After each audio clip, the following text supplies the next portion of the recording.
Shervo, well, there's been a breakthrough for Aussie families caught up in the Greek surrogacy scandal, with some parents finally able to see their newborns after 4 months apart.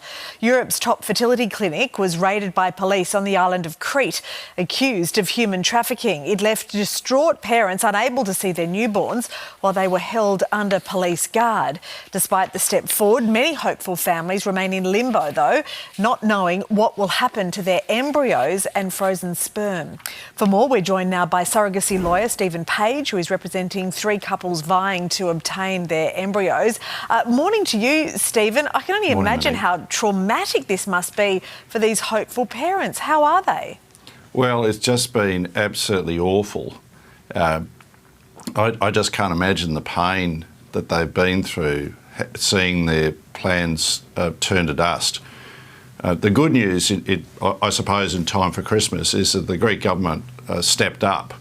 It realised that after the clinic closed, the power would be cut off, and people who had their eggs, sperm and embryos stored at the clinic would lose them. So they transferred them all a month or so ago over to the local general hospital, and then went out and employed an embryologist so that there's someone who can actually put their hands in the liquid nitrogen without getting their hands burnt off, and make sure that what's being stored there is the right material and goes to the right people. OK, so what's the plan here? What sort of legal avenues do they have? Well, what the Greek government has been doing by employing the embryologist is to make sure that that genetic material is going to those intended parents, so the eggs, sperm and embryos. It's been a bit slow, but there's certainly light at the end of the tunnel. It's not all doom and gloom as we thought back in August. Well, that's something, isn't it?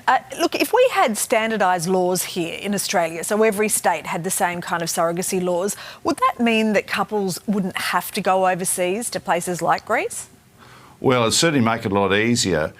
Back in 2015, you remember that? In 2016, I said to the House of Representatives inquiry that we needed national non-discriminatory surrogacy laws.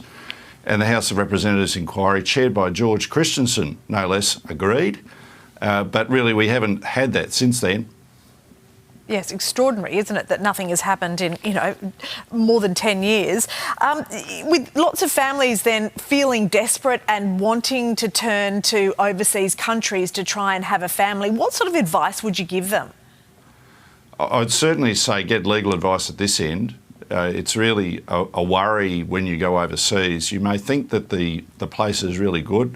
You've seen the stuff on the web to say how wonderful they are. They might sound really magical about what they do, but you've really got to take care. There are sharks in the water. There are very, very good operators undertaking surrogacy overseas, but there are some who are not. And in many of our states and territories, most of our states and territories, in fact, if you go overseas for egg donation or surrogacy, you might be committing a criminal offence. All right, Stephen Page, thanks very much. Thank you. Here's Shervo.